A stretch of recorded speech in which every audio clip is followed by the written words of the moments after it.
So last of our speakers today, we're bringing it back home to Ireland, and I'm delighted to welcome up Kathryn Lynch from Innovate Ireland. I met Kathryn when she was doing some research into, I suppose we're bringing it back to the culture and the people, is that right, Kathryn? So I'll bring up your slides and I'll let you take it from here. Thank you, Claire. And when Claire and I first started to talk about open source, I used to slag her that it had a strong bang of patchouli oil and sounded like a cult. So it's in that context that we're having this chat. Innovate Ireland, of which I'm proudly the vice chair, is a not-for-profit in Ireland advocating culture, practice and policy around innovation in its broadest sense. And I define innovation by creating value by intentional change. And I know I'm speaking at a techie conference and there's a high tech focus to this. What I want to think about it, because in an Irish context, just for those of our international visitors, our economic landscape, our enterprise landscape is made up primarily of SMEs, and most of those are micros. And I think that carries across much of the, certainly the European Union as well. So a lot of brand names, I was just struck by some of the slides and the government's work that's going on. There's a job to be done by making that connection between what we're talking about today and where it brings reality and opportunity into our societies and into our economies. And I was very happy to hear the renewed Enterprise Ireland strategy to build out those Irish unicorns. But maybe for those who won't even get to unicorn status, open source in a mindset brings huge opportunities to that enterprise space. So where's my flicker? But today, I promise I'll get you to coffee. When I think about collaborative innovation, and when I was doing that study when I first met Claire, a fact struck me that was very peculiar, that in Ireland we have 1/3 the amount of collaborative partners than our Nordic cousins. And I was like, why is that? Because, you know, we're friendly, we all talk, we're all great fun, all of that sort of stuff. And I just couldn't understand it. So I was at something one day and I met the CIO of a big company, and I was asking him what he thought. And his response was most entertaining and surprising. Cows. That no self-respecting Irish farmer told you how many cattle he had, lest you knew how much money he had. The right hand does not talk to the left hand. You don't give the game away. So when it comes to collaboration in Ireland, I'm asking the question, are we all farmers? Now, I get it, I'm from a farm, so, you know, that is my background, where a handshake is way more powerful than a contract.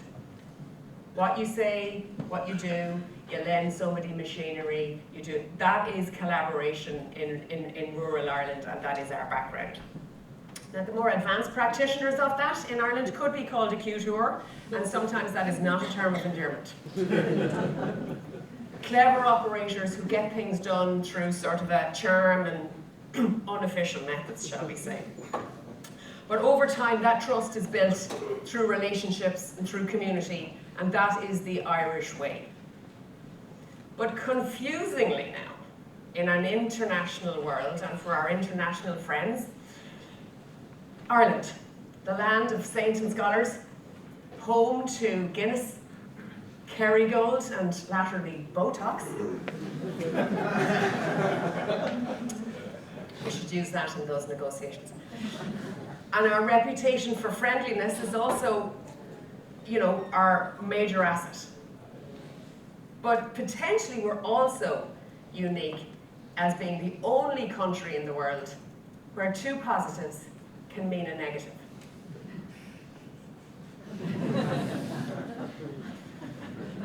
You're our international visitors, and if an Irish person says that to you, it means no.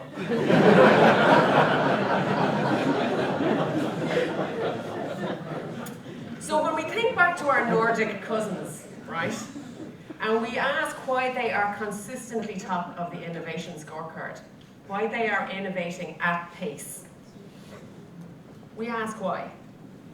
They don't rely on handshakes, who you know, or whispered promises. They build cultures and systems of trust, and they call it Nordic gold, right? So think about it. Places with the most formal structures for trust are innovating fastest. And that, to some of us, might feel counterintuitive. So let's look at how we build relationships in Ireland. And this isn't a criticism, this is how we do it, right? In business, we are hail fellow, well met, great for a chat, great for a meeting, we go to a pub, we'll have a cup of coffee, until the horse has to come to water and we have to sign a contract. And then there's clauses about clauses, talks about talks, and terms about terms. And then you think about the most important contract you'll ever sign in your life, and it has 3. Better or worse, richer or poorer, sickness and in health. So think about that. We trust our life to 3 promises. And we go into collaborative research agreements with MOUs and heads of agreements and NDAs, and they run to the thousands of pages. So that says to us what? We are entering into a scenario where we don't trust you. So how much really are you going to share? So don't just take my word for it. I want to look at how we embrace and engage in these contracting arrangements, right? And don't just take my word for it. As I said, the 2016 Nobel Prize winners, I think it's no coincidence that it was 2 Swedes that won it, on contracting for relationships. They are embraced as a means of scaffolding relationships, of building trust. They are the love letters for success, not prenups for failures.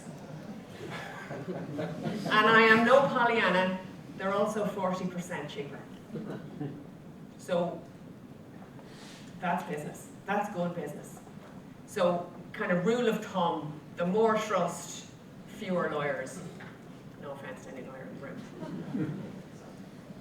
So when we look at Denmark, leading the innovation scorecard, right? Their approach, trust first, verify second. Now, we really ask ourselves, that's not how we do it in Ireland. So their contracts are not weapons of mutual suspicion. They are roadmaps for shared success. So compare that to places where innovation struggles, and let's face it, innovation is patchy in Ireland. The longer the contract, the shorter the trust. And that is a reality. So if we think it back in romantic terms, that's like, you know, a couple who checks each other's phones. By the act of ever doing it, you're destroying what you're trying to protect. So I want to talk about innovation partnerships like dating, and the associated reduction in cost. So we start out single, right? Today, this might be the equivalent of Tinder, right? Large open source model for your relationship world. As we go through, you know, you might build some sort of a friendship. You might run a pilot. I'm not sure whether that'd be like friends with benefits or a situationship. I'm not sure, right? Then you might get to sign something that could be a little bit more than a pilot. You might say, okay, we're going to do a piece of work, right? And eventually you're at the meet the parents stage, right? Or in business world, you're meeting the board to say, yeah, this is what we're doing. And concomitantly, the price of your contract is coming down because your trust, if you behave in a trustworthy way, your relationship is deepening, your likelihood of success is higher. So, here's my proposal.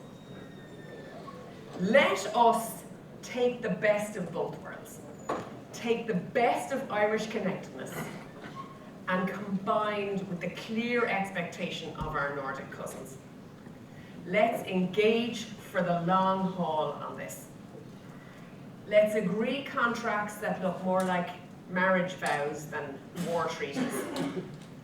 Because in innovation, like in love, trust isn't about controlling the outcome. It's about creating the space for the magic to happen. And the best relationships could start today with a handshake, could start with a cup of coffee, and a shared belief in the possibility. So as we go to coffee, and as you meet people, and you build your network, and you talk about interesting things, ask yourself, am I swiping right, or am I getting married? Enjoy our coffee.